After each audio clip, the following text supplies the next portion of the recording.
Team Jackson, what's happening? So over the last couple of weeks, I've been doing some one-on-ones with you guys through my Instagram live chat, through conference calls, just trying to connect on a more personal level to handle your situations as you bring them to me. But one thing I've noticed is that there is a huge misconception about what it means whenever a man is still lingering on a woman's mind, even after the relationship is over and she's cut him off and tried to move on. You know, a lot of women think it's a sign of weakness on their part. So they go out and they do things to prove their strength. They go to clubs that they never otherwise would go to. They entertain guys who otherwise would never get the time of day, and it ends up making things worse because now there's embarrassment that she was acting out of character and doing things that weren't aligned with her morals and values, on top of feelings that haven't gone away for this guy. The second misconception is thinking that there's still hope for the relationship because there are feelings still there, or those feelings make her more receptive to that guy wanting another chance for the relationship to work. But there are three real reasons why a man is still going to be on your mind after the relationship ends. The first one, and probably the most often occurrence, is that you went harder for the relationship than he went.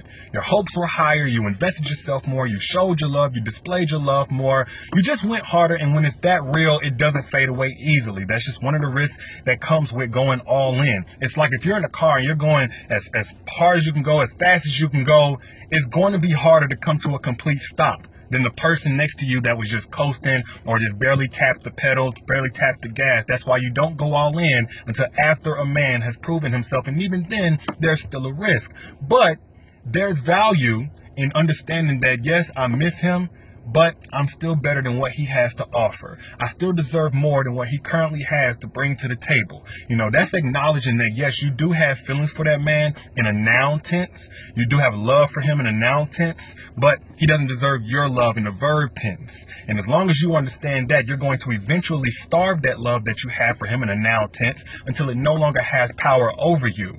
All right. Number 2 and 3, they're kind of similar. The second one is a lot of us get taught as we're growing up, especially if you were raised in the church, that he who findeth a wife findeth a good thing. And that's all good and true.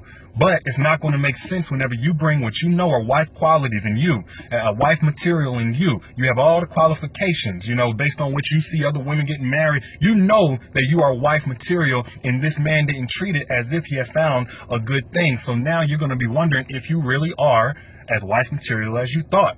You know, what do these other girls have that you don't? This other woman that he goes and takes all that love that you wanted from him and it seems all perfect from the outside, what does she have that you don't have? That's the second reason a lot of women are still thinking about that man even after he's gone. The third one is you're wondering if he even cares.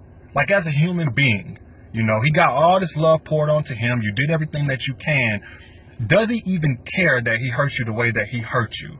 You know, so the first thing I'll say, because I already know the question now is, well, what do I do about it? This is the practicality behind the whole self-love mantra. I know a lot of people say this, they leave it at just surface value, at surface level.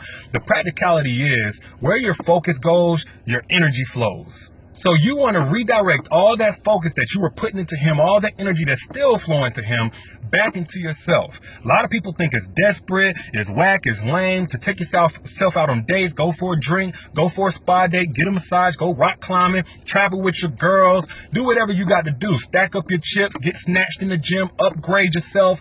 But what you're doing whenever you do that, you're showing that self-love to yourself, and you're putting that focus back on you, and that energy is flowing back on you and away from this man that has no business still being on your mind or in your heart. Because I always said, if a man is on your mind, that usually means he's somewhere hiding in your heart too. But the second part to that is, just because he's hiding in your heart doesn't mean that he belongs in your life. All right. So the second and third answer really are one and the same.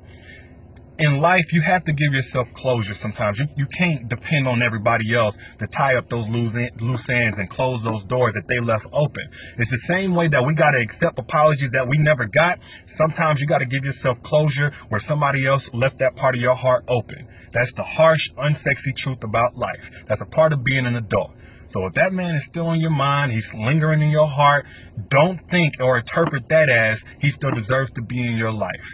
You deserve to give yourself the love that you were giving him the entire time so that you can move on for good.